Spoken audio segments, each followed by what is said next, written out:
we are excited at the NDSC to be partnering with DSAIA to bring you this webinar today. We have the best policy and advocacy team in the country that's working hard for you in Washington because you can't always be there. And we're excited to also be coming to DSAIA in St. Louis.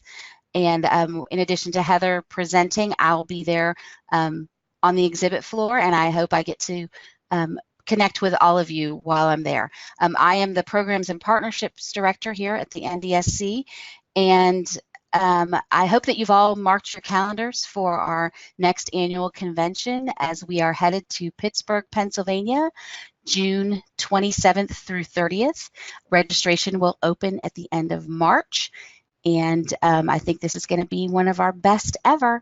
So I hope to see you all there. So at this time, I will turn it over to Heather and Lauren. Take it away. Thanks, Gina and Tamara. This is Heather Sachs speaking. As you can see on the slides, a nice picture of Lauren and myself. She's a lot younger than I am. But we work very, very well together. Both of us do wear or have worn several different hats, as Gina explained. Lauren is currently the Executive Director of the Down Syndrome Association of Delaware, and her group does quite a bit of advocacy that she'll talk to you about toward the end of this presentation. She also works with me in the Policy and Advocacy Center of NDSC.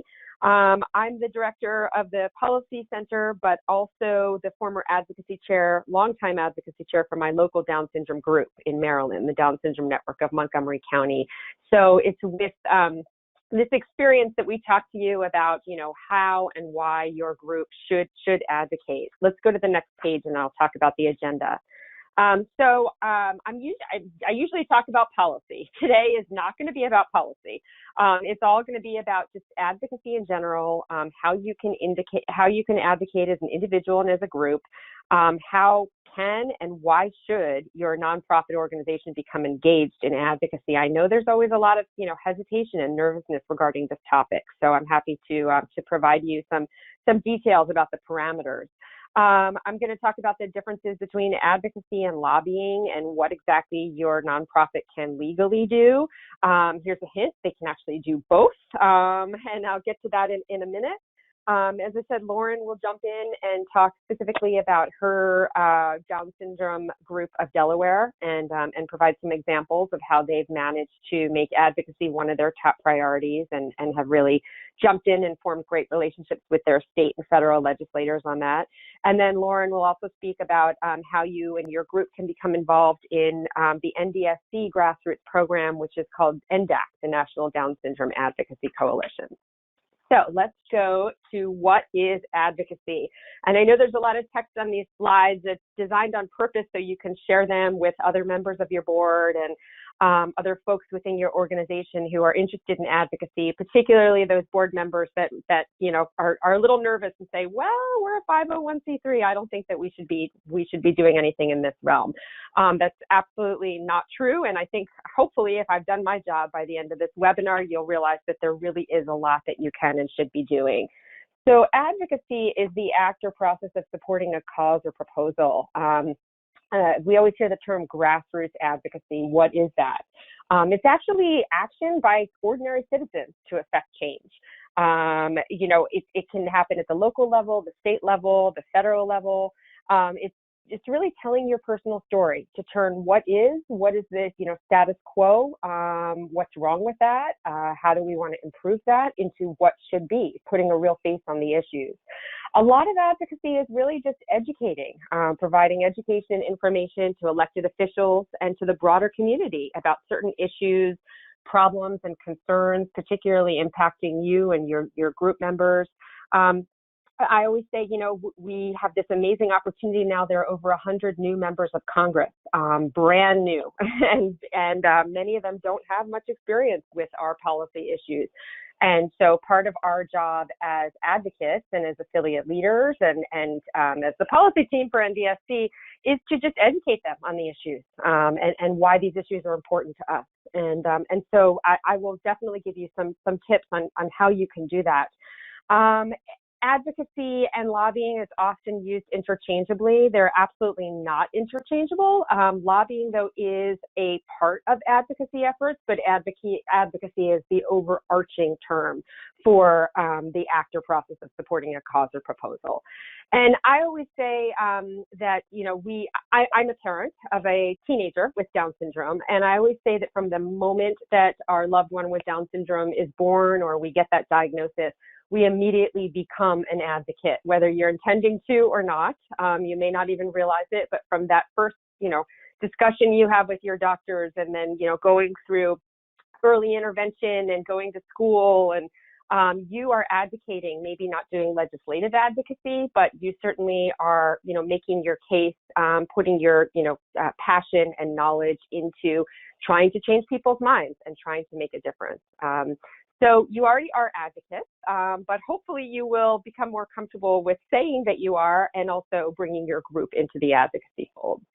Okay, let's go to the next slide. So before I talk about how groups can advocate, I just wanted to briefly speak about how we can advocate as individuals. The next few slides, I've listed out, some specific ideas for you to advocate. And when I say you, I mean, as a group leader, or a board member, as a parent or caregiver, or, just a support person, as a friend, as a neighbor, anyone that you care about, you can become an advocate for. And the most important type of advocacy is self-advocacy, which I will talk about as well. But advocacy really goes on a continuum. I fully recognize that we all have a lot on our plates. Things change from day to day, and sometimes we just don't have time to do much in, the advocacy or volunteer space. We're just trying to get through the day and make sure our kids are fed and healthy and happy. And there's a lot that you can do, though, that is very, very, little time consuming. What we like to refer to it as armchair advocacy. One thing is to just keep informed. There's a lot of groups such as NDSC, and then I've listed some other ones on the slide, such as the ARC and National Disability Rights and AUCD, that have monthly or even weekly newsletters specifically from their policy teams that, will talk about, certain issues that are coming before Congress, or, what's going on in Washington, or even your state ARCs and state groups often have, will push out e-newsletters about what's going on in your state capital. So it's really important. I know we all get a lot of spam and our email boxes are clogged, but please, when you get a chance, go into some of those websites of, local and national organizations and sign up for their e-newsletters. Often there's a separate newsletter under the policy section on their website. So, that you can do at any time, from your phone, any device.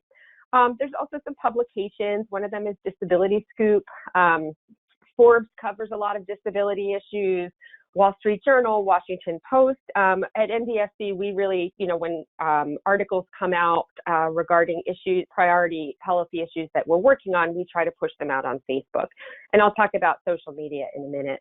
But you can keep up with that. Google Alerts, I find that very, very helpful. If there's a particular issue that you're really interested in or that you're working on the local level, or state or national, just put it in an alert. And then every day you'll get an email with a digest that has, kind of all the stories around the country that mention that term.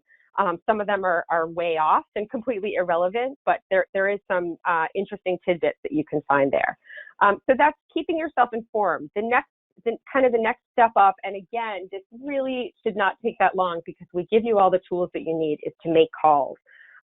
We have action alerts that you can sign up for when there is an issue going on, especially in Congress. We put out the call to make calls, and we'll send you an alert. You sign up. Lauren can talk a little bit more about signing up for our alert system. We give you everything you need. I mean, literally the talking points. You can click through our software and, send an email to your elected official. We give you the phone number. These calls generally take about 1 to 2 minutes, and they are so critically important because often it's a numbers game when staff is, trying to decide how to advise their member of Congress, how to vote on a particular issue. they actually will say, we got X number of calls for this issue and X number of calls against this issue. So those calls and emails really, really do matter. Let's go to the next page. Okay, so social media can be friend or foe. I think we all know that. It's a great tool for advocacy, so long as you maintain a professional tone and go into it realizing that obviously things you put on social media are there forever.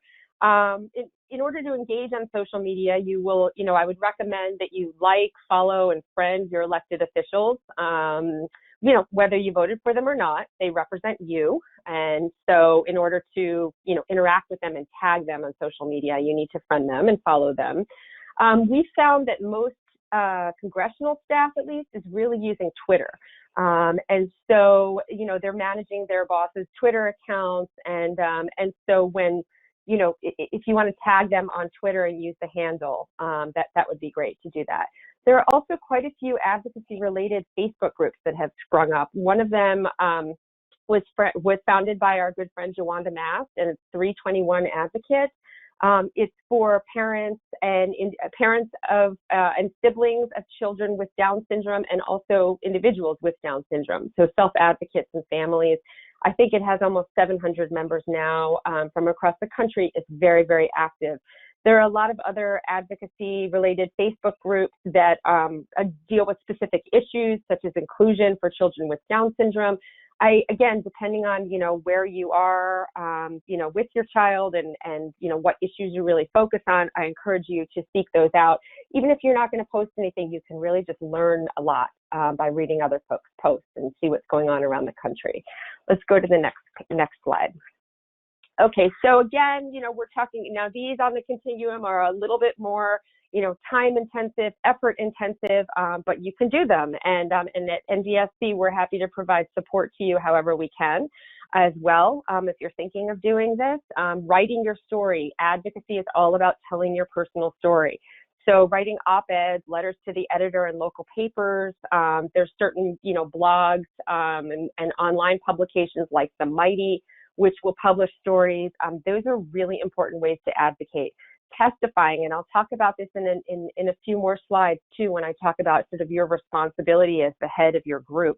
But testifying, submitting written or oral testimony at school board meetings, at your state legislature, to administrative agencies. You're not going to get to testify in front of Congress. It's very, very difficult to do that, but you can certainly testify at the local level. And again, effective advocacy is really putting that, real face and real words to an issue. I'm also doing meetings, and Lauren's going to talk about this a little bit about how her group does this, but establishing a relationship with your elected official and staff. I know it's exciting to go to DC, and we'll talk about some training opportunities coming up, but every member of Congress has a local office in your district, and every state senator has multiple offices around the state. So I would highly recommend, making meetings at your local office and talking to staff about your organization, about issues that are important to you, and keeping in touch with them. They love it. Holiday cards, sending photos, again, to really acknowledging them on social media and building that relationship. Let's go to the next slide. So when you are doing this, as I said, everything is permanent out in cyberspace, so we need to keep that in mind. We always want to make sure that we keep the conversations and public discussions respectful, even if you didn't vote for the person, even if you completely disagree with their stance. A good friend of mine, Kelly Reyes, always likes to say there are no permanent friends and no permanent enemies, and that's absolutely true in advocacy. Your elected official that, votes a way that you did not want them to vote on a particular issue could turn around in a month or two on another issue and become your strongest ally on a bill. So you really need to keep that in mind. Recognition always, as I said, whether you're, tagging them, putting pictures in your newsletters, and just recognizing them, thanking them for meeting with you. They love the public recognition. And then realizing the power of staff. Yes, it's exciting to meet with a member of Congress, but really it's the staff that has most of the power. Most members of Congress do not get deep in the weeds on these issues, and they go with, the way the staff advises them to do. So building those staff relationships are very important, and it's much easier to do with, your local legislators, your state and local elected officials, because those, their staff members likely are members of your community as well. So please build those relationships. Okay, so let's go to the next slide. Oh, we're already there, actually. So how can your group advocate? So like with individual advocacy, there really is a continuum depending on interest, comfort level, staff, or volunteer capacity. We recognize that you have a lot on your plate, and often the executive director or the president of the board gets everything thrown on them, and it can be very, very overwhelming. I've been in that position before, and Lauren is currently in that position.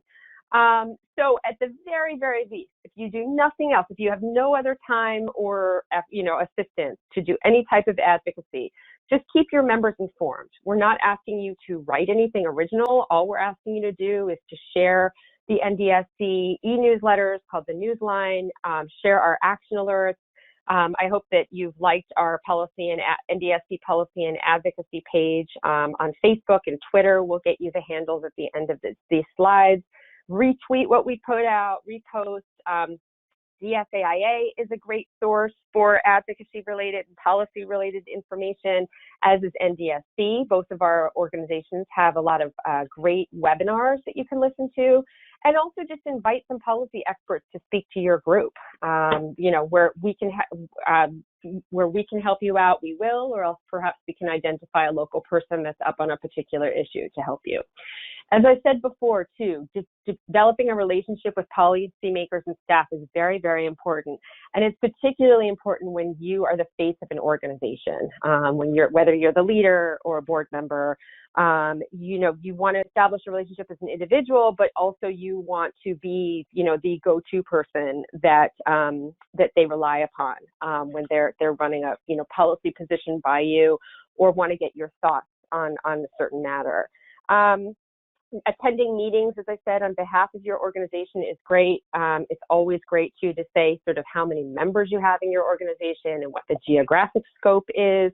Even if you're not personally a constituent of the person that you're meeting with, if your organization's service area covers that district, then that's great.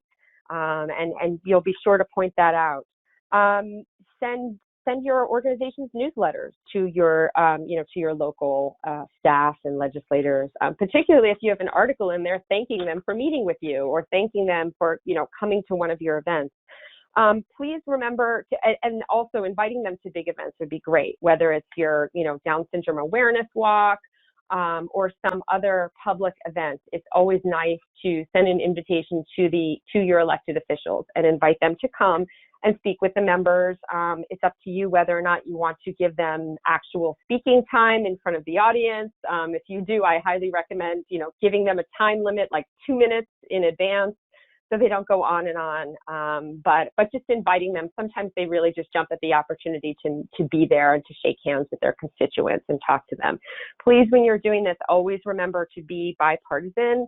Or actually nonpartisan would be better, but be very cognizant, if you're inviting a state legislator, Republican state legislator to give a talk to your group, also invite a Democratic counterpart.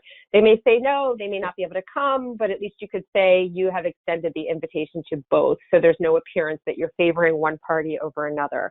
And then also, please, and we'll get into this a little bit more with the rules, but no endorsements of candidates. So, you can't do that as, you definitely cannot do that as a group leader. You shouldn't be doing that as an individual either. Okay, so let's go to the next page. So more ideas for group advocacy. As I said before, just as with individual advocacy, sharing and posting and tweeting and retweeting on social media. You don't even necessarily need to make comments. Just retweet certain things. So we put out an article about, Medicaid, retweet it to your members, just so it tells them that you're paying attention to these issues, and also that you are, you think it's very important to keep them informed. I would highly recommend, and this is what we did through my local group many, many years ago, if you can find an advocacy point person who is not you, because you have so many other things on your plate as a leader. If you can find an advocacy point person, that would be great, whether you establish an advocacy committee or make it a chair position. This person would almost be like the liaison. We'll talk later about joining NDAC, but when a group joins NDAC, our Grassroots Advocacy Coalition, we always designate a group, member point of contact for that. So, that person would presumably be the point of contact to NDAC. We have a closed Facebook group. That person, would be the one sort of interfacing with the various different sources for advocacy, and setting the programming. So please consider, putting out your feelers and seeing if someone would be willing to take on that position.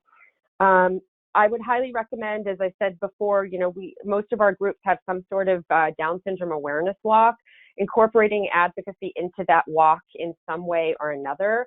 It can be anything from, circulating a petition on a certain issue, having letter writing campaigns, having an advocacy table with resources. Again, that advocacy point person or committee chair from your group would be the one to organize this.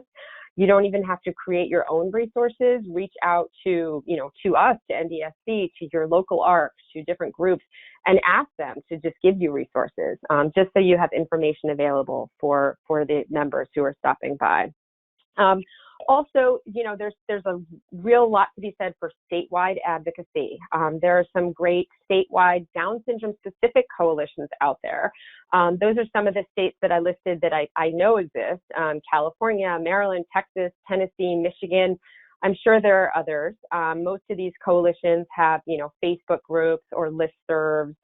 You can join that as a way to both keep informed, but also, really make allies across the state and work together on certain initiatives.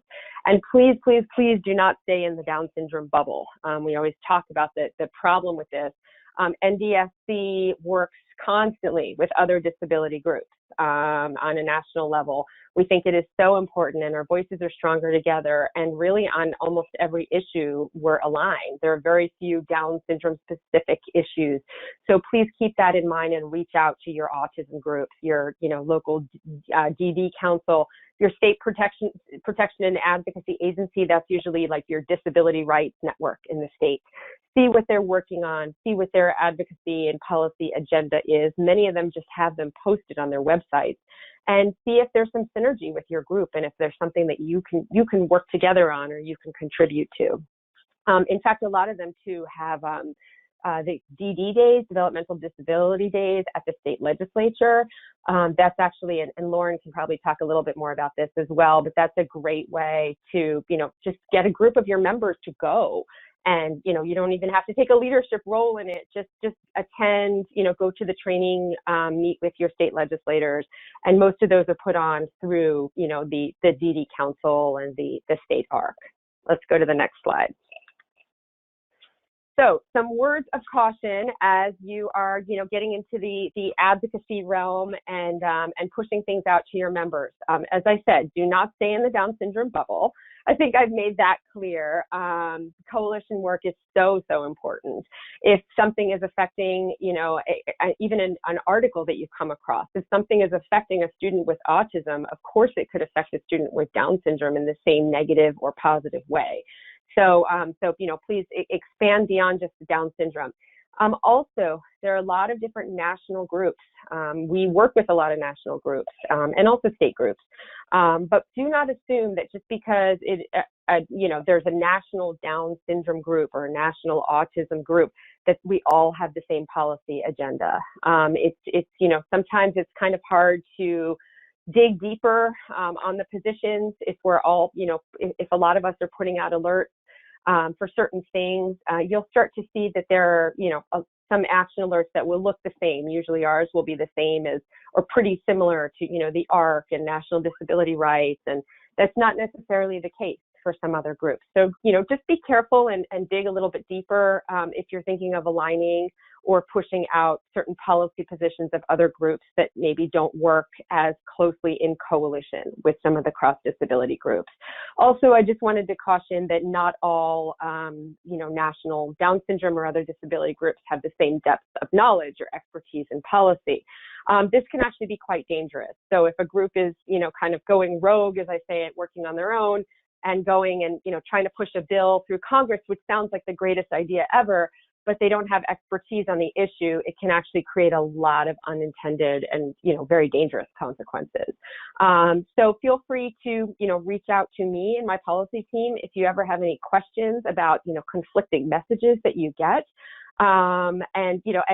What usually happens is, as you'll sign up for different e-newsletters and get action alerts, there will be sort of a core group of groups that you rely on for messaging, and we're usually working together and on the same page. Let's go to the next page. All right, so why should, and also talking about cross-disability advocacy, as I said before. So these are some of the coalitions that NDSC is very active in.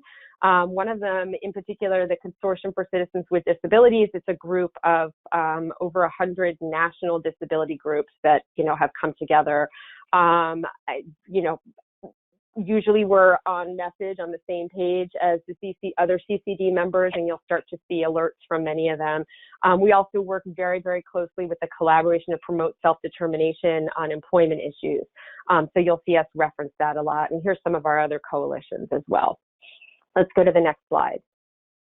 So we've talked about how you can advocate as an individual and as a group.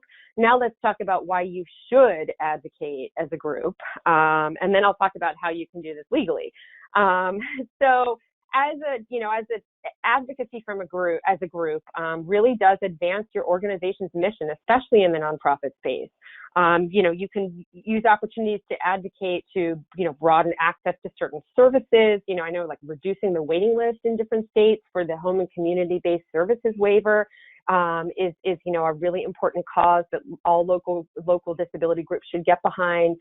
Preventing loss of resources if, there's budget cuts going on, whether at your school board or on the state level. You need to get in there. You need to protect your organization's mission and fight for your, resources and services that your members need. It also increases visibility of your organization. Often will get media attention for it. It enhances visibility in the community. That could increase your donor base. It increases the engagement of members and board members as well. And it's always good too, as I said, especially for local and community-based advocacy. We all know someone. And so, the state delegate could be, your board treasurer's next door neighbor. And, so really kind of put your feelers out there for those type of relationships and work them. As a nonprofit, advocating allows you to solve and avoid problems. You have very special knowledge, and as a leader of a Down syndrome organization, you know more about Down syndrome and about the issues affecting your members than your local city council members. So, we talked before about educating them. That it's critical that you step into that space to educate them about, what Down syndrome is, what our members need, what are the pressing issues, and really become the go-to voice for your community. We are experts in our field, just like I always say, you're an expert in your own child. Well, as an organizational leader, you are an expert in your own organization. And lawmakers will often want to know, what does the local Down syndrome community think about a particular proposal? They're not going to know unless you tell them. And you don't want them to guess because they could be wrong.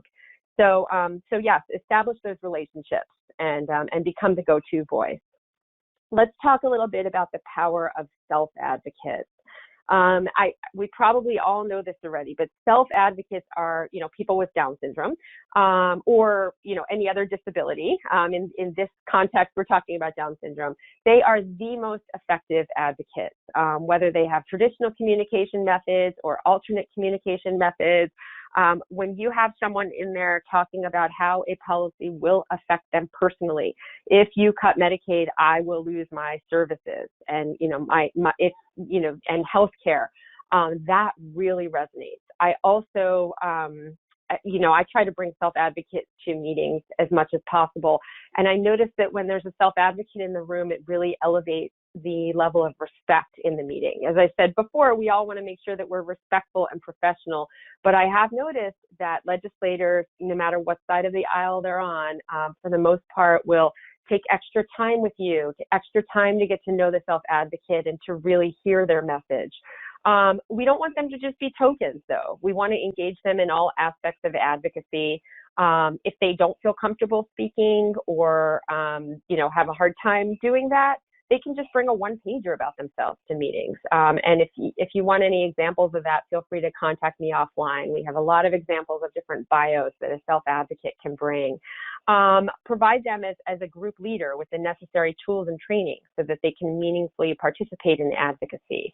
An example is my local group, DSNMC, provides public speaking workshops. They've partnered up with a local theater, and they do workshops for self-advocates. They actually have non-disabled peers working with them as well. And it's almost like a Toastmasters where they give, speeches about particular things. And when we have gone to Capitol Hill, we live in the DC area. So when we have gone there for advocacy, these workshops are a great opportunity for the self-advocates to work on their speeches and practice them before they get into the legislators' offices. So that, I think that's definitely an option. I know last year at the DSAIA conference, the folks from our local group who put on the public speaking workshops had done a presentation there. And so I'm sure you could always reach out to Dina too if you're interested in doing that, to get some ideas and resources for that. Participation in advocacy trainings, conferences, Hill Days, and I'll talk a little bit more about specifics later.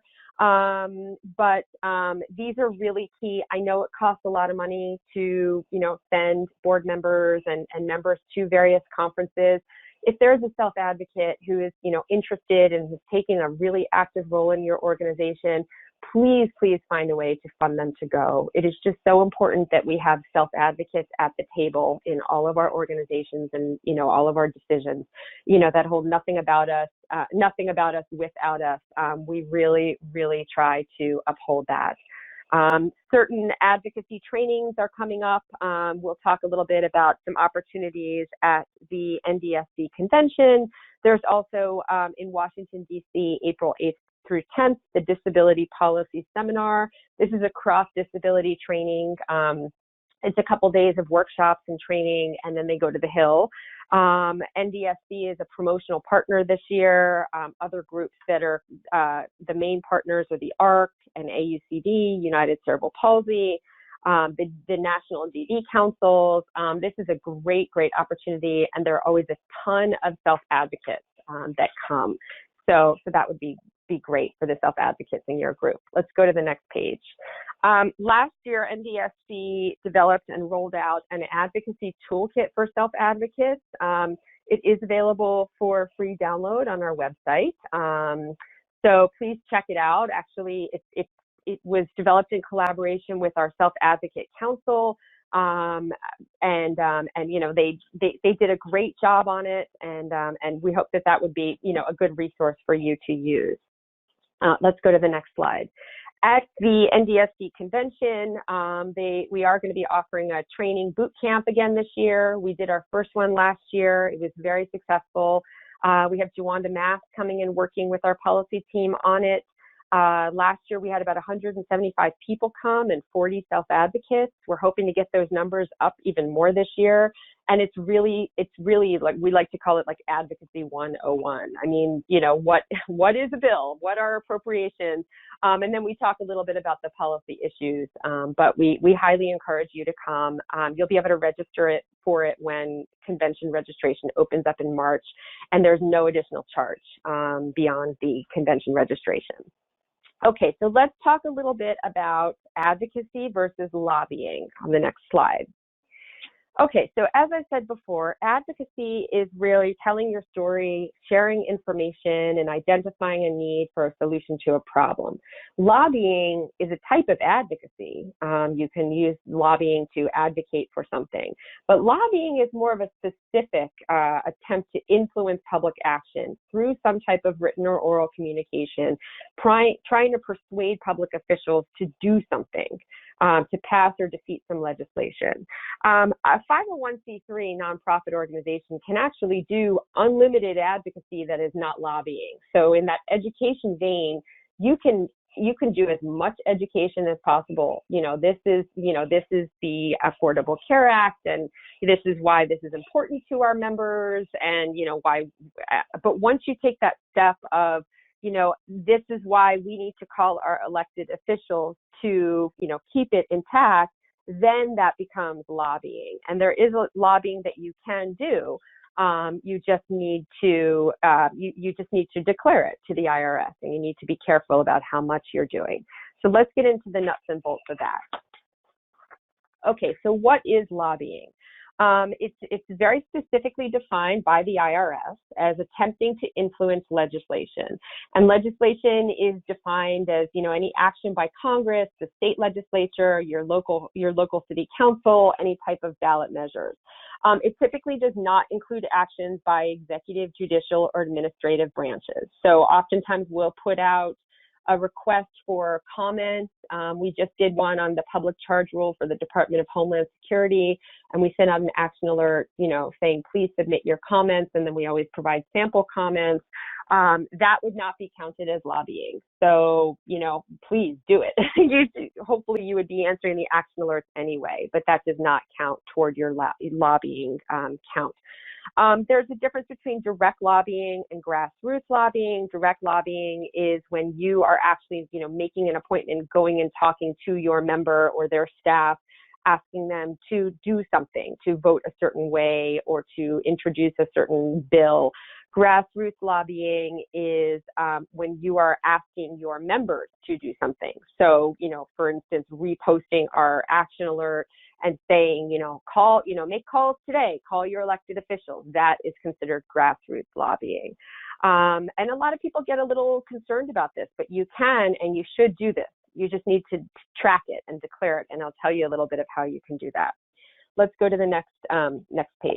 So just some examples. I think I just gave some, but lobbying by a nonprofit organization, any type of propaganda. Again, there's a big difference between a one-pager on a certain issue and how it impacts your members, and then once you add that line of so vote no on this bill number, then it becomes a piece of lobbying material. So often as a nonprofit organization, when I worked on my local level, we would stop just short of doing that because, why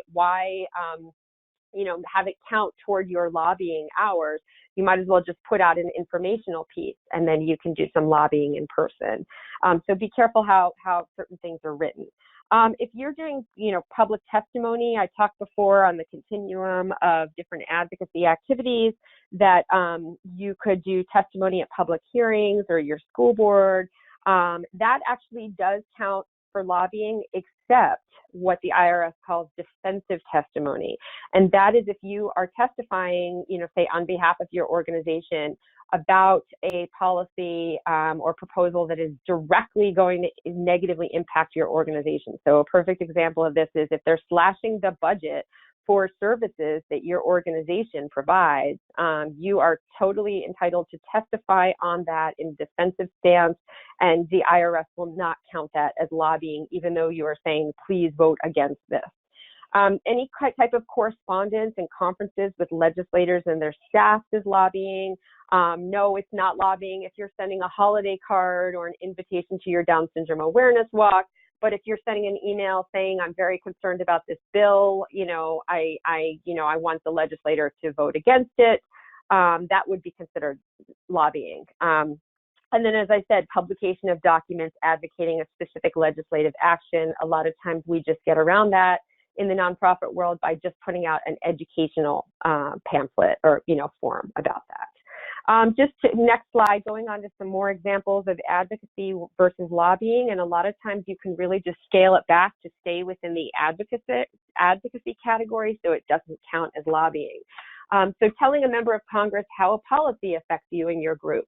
But once you take that step and ask your member of Congress to vote for or against something, or to introduce or amend something, then it becomes lobbying. So remember, I said before, it's really important to make meetings with your staff, to, in your local offices, to get to know them and build relationships. It's always good to have an ask at those meetings, but unless there's a specific ask, where it's something, an urgent matter, you can just do those meetings as informational meetings. This is why we think that IDEA funds are important in our district, and this is how many members, are concerned about it and whatever. Also, social media advocacy, using social media to get out the word about a cause or an issue. So again, reposting an article that, like the article that came out in Forbes the other day about, possible Medicaid block grants, reposting that is not considered lobbying. You're just getting the word out about it. You're, sharing someone else's resource. If it's accompanied though by a message, or, it's in an email that says, this is a problem, please contact your member about this, then that would be considered lobbying. And then same thing, I already talked about, meetings and, the difference between explaining your issues and how your members are affected by issues, and then actually asking your members to, support or oppose something. Let's go to the next slide.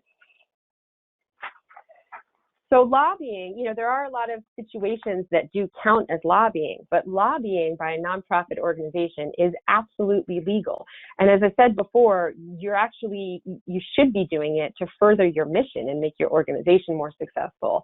Back in 1934, Congress had first said that, it was legal for nonprofits to lobby, and they came up with this test called a no substantial part test. I'll talk about that in a minute. It's pretty vague, it's subjective, but you want to make sure if you're running a local affiliate group, the amount of lobbying that you're doing, you're not a professional lobbying firm. So that, small amount of, pushing out action alerts or going to meetings, with staff it's not going to be considered a substantial part of what you're doing and what your organization is doing. There have been some, discrepancies. It hasn't been clear. Then in the 70s, Congress had clarified and created some guidelines for this. And then they also provided another option, and it's another test called the expenditure test. So let's go to the next slide. I'll talk a little bit about the substantial part of activities test. So as a 501c3 nonprofit, you need to decide which tests the IRS should use to consider your lobbying. You can either go under the substantial part of activities test, or you can file a certain form under the expenditure test. I am not an accountant, and I want to put that disclaimer out there. I'm not, in the position to advise you. Most nonprofits I know, especially in the disability space, do go with the expenditure test as opposed to the no substantial activities test, because it's just much easier.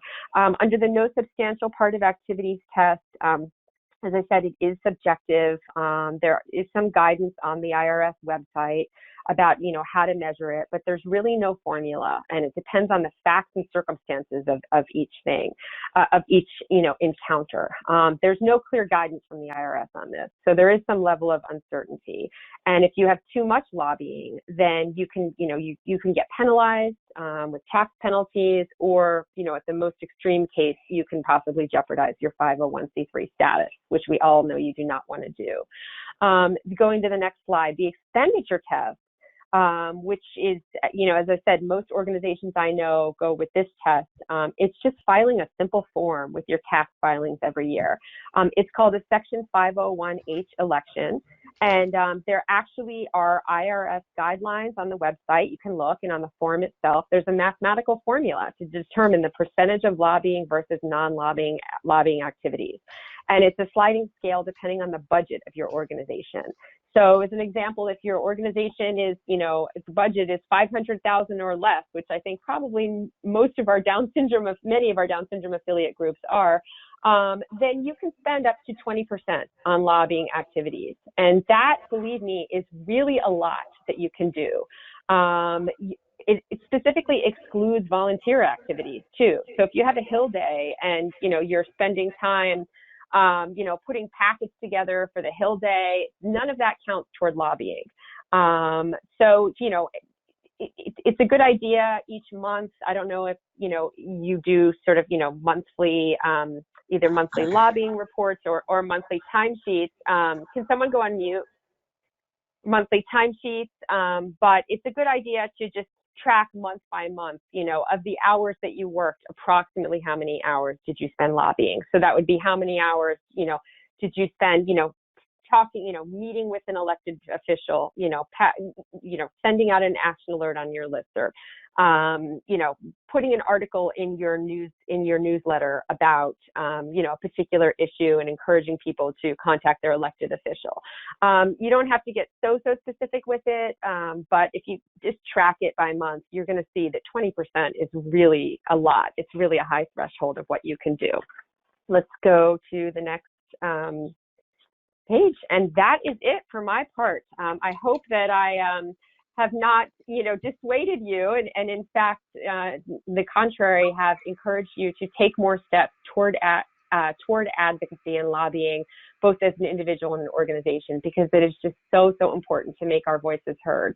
And at NDSC, and Lauren will tell you more about NDAC in a minute, but our goal is to make advocacy as easy as possible for you, both as an individual and a group.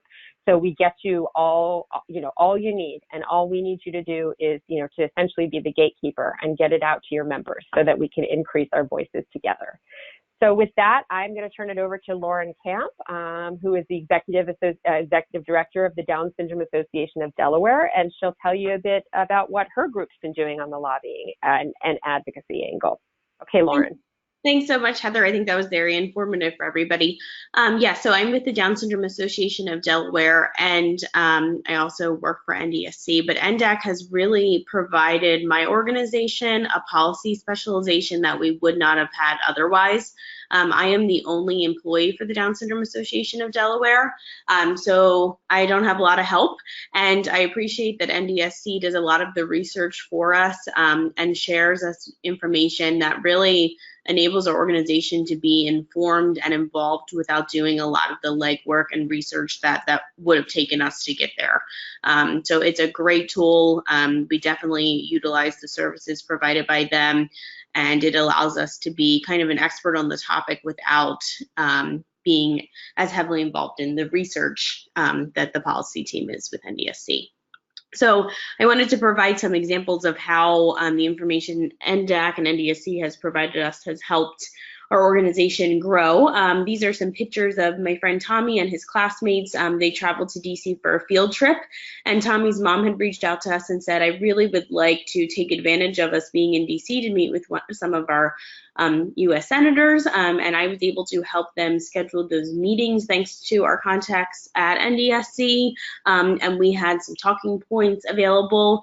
It was really nice because we prepared Tommy's classmates ahead of time to explain to the state legislators how they valued Tommy being in their class, and it was really touching to hear them share the benefits of inclusion that they personally experienced. And in this instance, we met with one staff member, and then we met with one legislator, but it was really nice to gain the perspective of meeting with both the staff member and the legislator themselves, and the kids thought both was equally as cool. And then also, we are able to stay informed about any congressional briefings that are in DC. We're one of the groups that is near DC, so we're able to travel to those as needed. And some of the congressional briefings I would definitely recommend, even for the groups that are a little further, is that they're a unique experience and allows you to be on the forefront of issues and see policy playing out right in front of you. We are NDAC group members, so we're able to share any of the information that NDAC provides us with our members. And then me as the executive director can go and hear the latest information about what's happening to the Down syndrome community, and then report back to my board and our members about what's going on and what they should be up to date with. For World Down Syndrome Day, our organization was able to set up a tribute on March 21st, and we had 2 self-advocates from our organization go and speak to both the Senate and the House side about their experience of living with Down syndrome and what Rock Your Socks Day was about. And then we also brought socks to all the legislators, so that was really fun. We had one of our vice president board member who was very involved in our legislative committee, and she now actually is a state representative. She was just elected last month, and she now is serving within the House. So it's really been interesting to see how her policy experience within our organization has developed a passion for her. And now we have an ally within the House, and there's also several other House members and Senate members within our state that we've identified that have children with varying abilities, and we are now in contact with them. A lot of them come to our annual dinners. Keep in mind that a lot of your local representatives are also business owners, so a lot of them donate to some of our camps and programming as well, and we're able to maintain that relationship with them, and they come to our walk every year and the annual dinner. And in the past, we've hosted events where we invite all the state legislators to come and speak and meet with our families if they'd like. And that's really been a good way to connect the community with our families. We also were very involved in getting the ABLE Act passed in Delaware. We were able to meet with several of our senators and representatives before it became a law and speak with them about the importance of the issue for our membership and explain to them some more of the technicalities that they may not have been able to understood from a disability perspective before.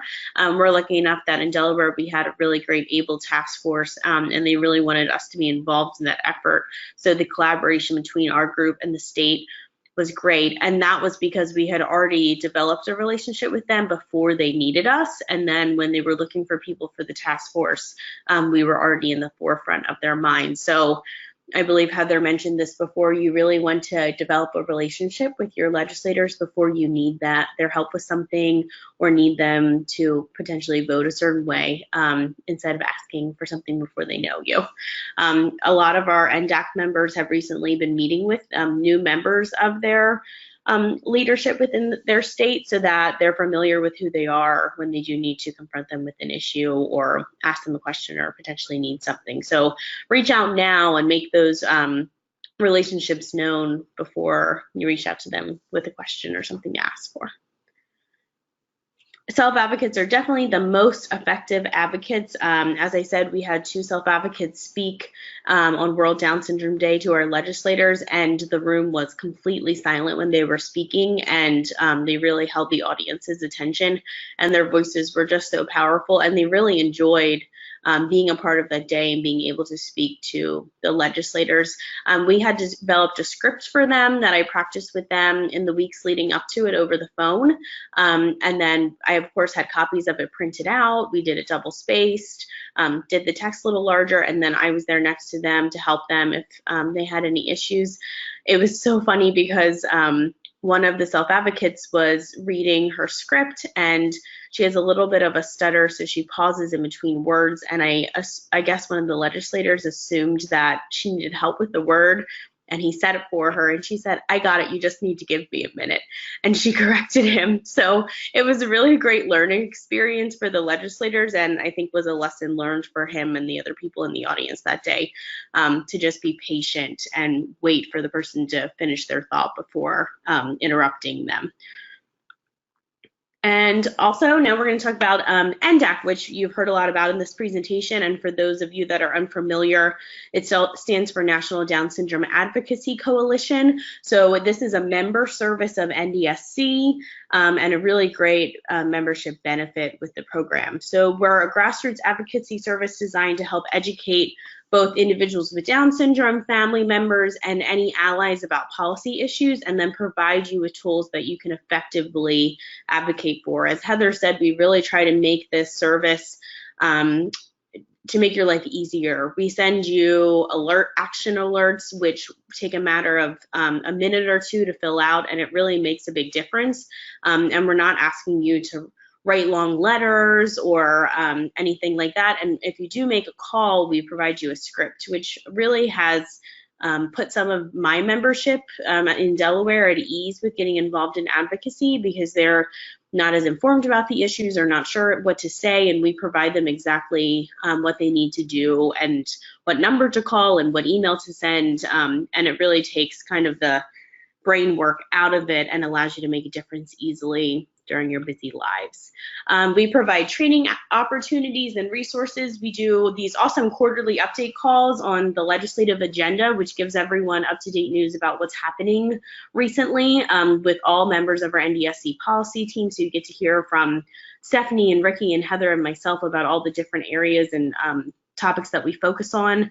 And then we do webinars and training opportunities, workshops, and the meetup at the annual NDSC convention where all our NDAC members get together. That's separate from the advocacy training boot camp that we do at the convention. And then you have access to the NDAC Facebook group, which is a great area where a lot of NDAC members share their thoughts on particular articles or talk about some ways that different states are advocating. Some of our NDAC members post pictures when they meet with legislators and how it went and what tips they have for you. And it's just a great way to connect with some of the other members from different states. And we provide very timely information on the latest policy topics. So sometimes our action alerts come out late at night because something just happened. Last year we sent one out on Thanksgiving because the policy world is very quickly moving, so we try to send things out as timely as possible so you all can stay informed and then make those advocacy connections when you have the time and get a chance to check your email. We have two membership types, NDAC members, so those are individuals that have any level of advocacy experience, and those also include self-advocates. We don't have a separate membership for self-advocates. And then NDAC group members, so those are affiliate program subscribers who have opted to join the NDAC program. So NDSC has an affiliate program. NDAC is one of those member benefits being an affiliate program, but the affiliate program also includes access to a wide array of other things, and Tamara, who spoke to us in the beginning, manages that program. So if you're not an NDSC affiliate program subscriber, reach out to her or myself so we can let you know what's involved in that membership and how your group could be involved. NDAC group members do not necessarily have to be Down syndrome related. We have some statewide coalitions or cross-disability groups that also could be NDAC group members as well. And there's a group membership fee involved in that if you're not eligible to be an NDSC affiliate subscriber. So our terms of membership, same as Heather had discussed before, be courteous and professional. You must act in a bipartisan manner when advocating. Members are volunteers, and then it's an indefinite term. You can continue being members as long as you're upstanding NDSC members and your membership dues are current. So there's some information about NDAC membership, and if anyone's unsure if they're NDSC members, feel free to just shoot me an email. I can look up your membership. Also, you have to be a NDSC member in order to attend the convention. So if you have attended the convention, you've already paid your membership dues, and if you're going to the convention, you're going to have to pay your membership dues anyway. So I just try to remind people of that as well.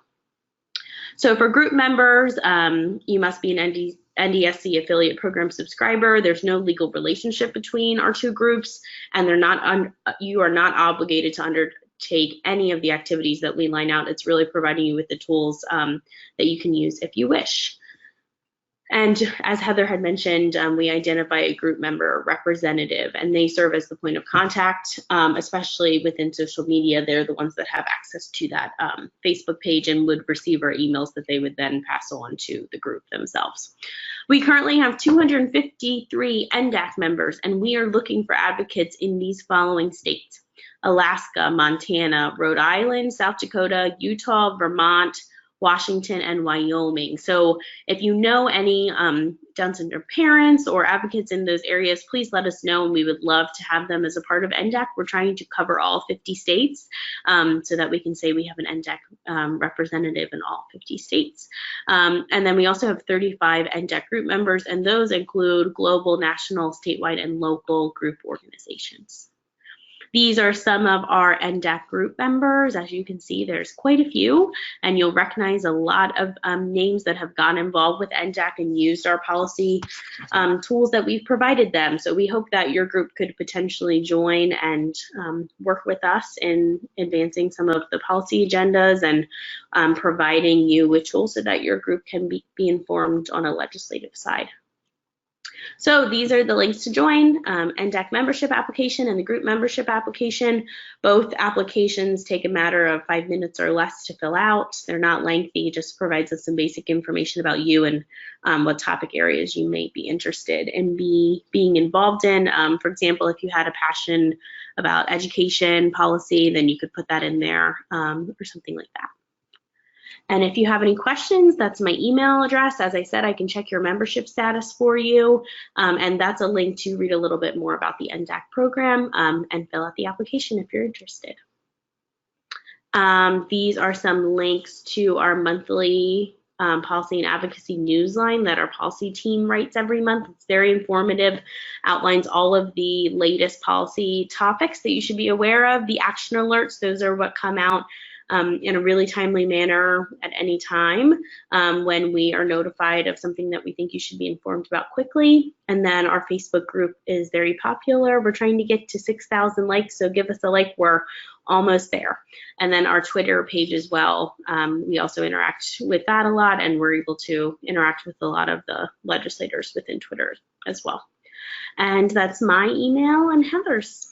Thanks so much, everybody, for having us. Heather, do you have anything you want to close out with? No, I'm sure we have some questions, and I just wanted to thank everybody for taking that initial step for advocacy. You know, sometimes it's hard to get started and seems overwhelming, but there really is so much that you can do as an individual and as a group leader, and we're here to help you along the way.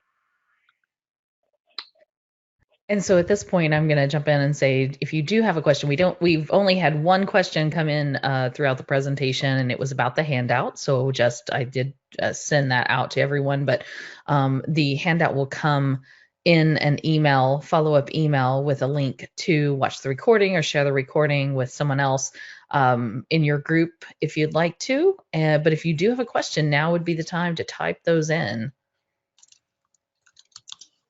Everyone feels perfectly confident in all the information. We're going to get a bunch of emails later. That's okay, right? Yes. And you may want to rewatch it and especially watch the pieces. I know that, there's, so I'm getting, I apologize, guys, but I'm getting, I've had some crazy stuff going on with my computer, and so but we've got a great presentation. That's awesome, and thank you for doing that. That was one of the comments. But if you have a question, now's the time. We do get a lot of questions from organizations who have a board member, or maybe it's their full board, that are under the impression that they can't do anything legislatively to advocate. And as you heard Heather say, that's simply not true. You just have to mind your P's and Q's.